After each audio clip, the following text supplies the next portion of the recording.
నమస్తే అండి. కేఎస్బిఎస్ క్రియేషన్స్కి స్వాగతం. ఈరోజు నేను చూపించబోయే రెసిపీ వచ్చేసి పూర్ణం బూరెలు. మామూలుగా మనం మినపప్పుతో చేసుకుంటాం కదా, ఇప్పుడు నేను రాగులతో చేస్తున్నాను. ఒకసారి ఈ విధంగా ట్రై చేయండి, చాలా బాగా వస్తాయి. దీనికోసం ఒక గిన్నెలోకి 1 గ్లాస్ వరకు మినపగుండ్లను తీసుకోవాలి. అదే గ్లాస్తో గ్లాస్ వరకు రాగులను తీసుకోవాలి. ఈ రెండింటిని కూడా శుభ్రంగా 2-3 సార్లు కడిగేసుకోవాలి. రాగుల్లో రాళ్ళు ఏమైనా ఉంటాయి అనిపిస్తే మాత్రం విడిగా పోసుకోండి. విడిగా పోసుకొని గాలించుకోండి. ఈ రెండింటిని ఒక 5-6 గంటల పాటు నాననివ్వాలి. ఇలా 5-6 గంటల తర్వాత వీటిని గ్రైండర్లో వేసి మెత్తగా గట్టిగా రుబ్బుకోవాలి. మనకి ఎక్కడ పలుకు అనేది ఉండొద్దండి, అలాగే లూజ్ కూడా ఉండొద్దు. పిండి లూజ్ అయినా మనకు ఆయిల్ ఎక్కువగా పీల్చేస్తుంది. కాబట్టి ఇలా మెత్తగా గట్టిగా రుబ్బుకోవాలి.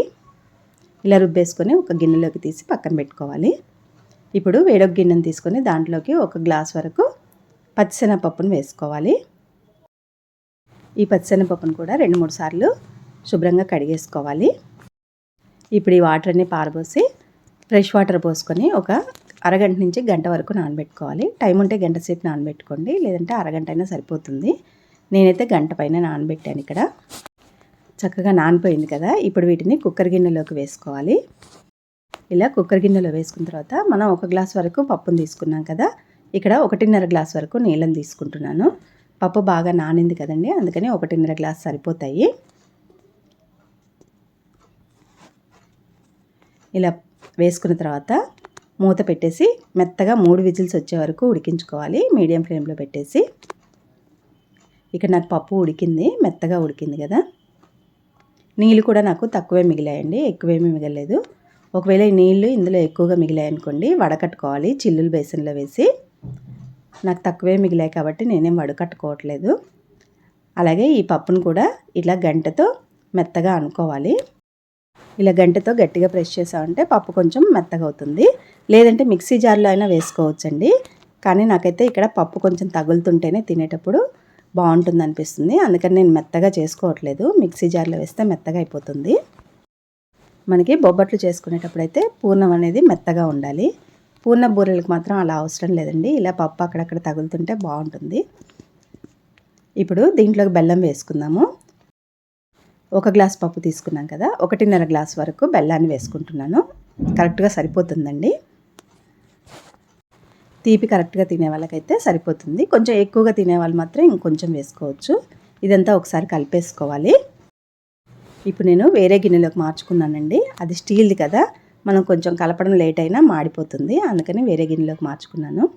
ఇప్పుడు స్టవ్ వెలిగించి స్టవ్ మీద పెట్టి కలుపుకుంటూ ఉండాలి. మనం బెల్లం వేసాం కాబట్టి ఇది కొంచెం లూజ్ అవుతుంది. ఈ లూజ్ అయిన దాన్ని మళ్ళీ మనం దగ్గర పడేదాకా కలుపుకుంటూ ఉడికించుకోవాలి. కలపడం మాత్రం ఆపొద్దండి. మధ్య మధ్యలో లో ఫ్లేమ్లో పెట్టుకొని మధ్య మధ్యలో కలుపుకుంటూ ఉడికించుకోవాలి. ఈ విధంగా దగ్గర పడింది కదా, మనకి గిన్నెకి అంచులకున్నది కూడా తీసుకుంటూ కలుపుకోవాలి. ఇలా దగ్గర పడిన తర్వాత దీంట్లో 1 చెంచా వరకు యాలకుల పొడి వేసుకోవాలి. అలాగే ఒక 2 చెంచాల వరకు నెయ్యిని కూడా వేసుకోవాలండి.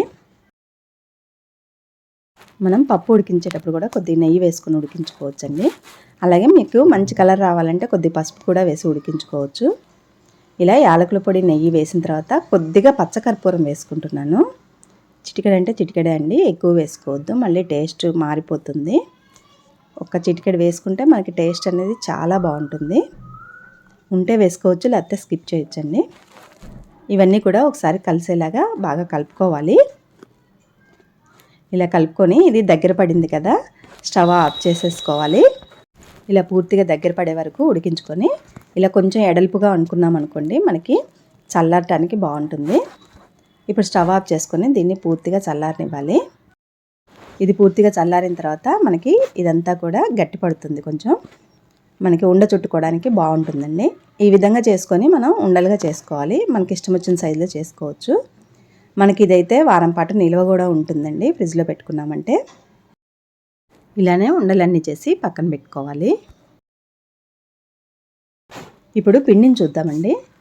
పిండి కొంచెం పులిసింది, నాకు ఒక 2 గంటలు అయింది రుబ్బుకొని. కొద్దిగా పులిసింది. ఇందులో మాత్రం ఉప్పు వేసుకోవాలి, రుచికి తగినంతగా. ఉప్పు వేసుకొని ఒకసారి మొత్తం బాగా కలుపుకోవాలి. ఇది మనకి కొంచెం గట్టిగా ఉంది కదండి, దీంట్లో వాటర్ వేసి కలుపుకుందాము. మనకి బూర వేయడానికి ఏ కన్సిస్టెన్సీ కావాలో ఆ కన్సిస్టెన్సీ వచ్చే వరకు కొంచెం నీళ్ళు పోసుకొని కలుపుకోవాలి. ఇప్పుడు ఇందులో కొంచెం ఇడ్లీ రవ్వ వేసుకుంటున్నానండి, ఒక గుప్పెడు. దీనివలన మనకి పూర్ణం అనేది క్రిస్పీగా వస్తుంది.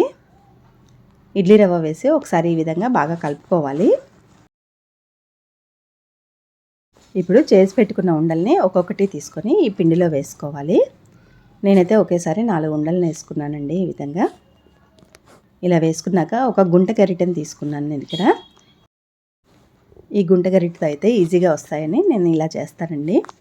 ఒక స్పూన్తో అయినా వేసుకోవచ్చు, లేదా చేత్తో అయినా వేసుకోవచ్చు. ఇప్పుడు వేసిన వెంటనే కదిలించకుండా ఇలా పైన కూడా కొద్దిగా నూనె పోస్తూ ఉండాలండి గరిటెతో. అప్పుడే పైన కూడా కొంచెం గట్టి పడతాయి.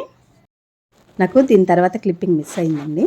ఇలా మంచి కాలిన తర్వాత ప్లేట్లోకి తీసేసుకోవడమే. చాలా బాగా వస్తాయండి. ఒకసారి తప్పకుండా ట్రై చేయండి. నచ్చితే మాత్రం లైక్ చేయండి. Thank you.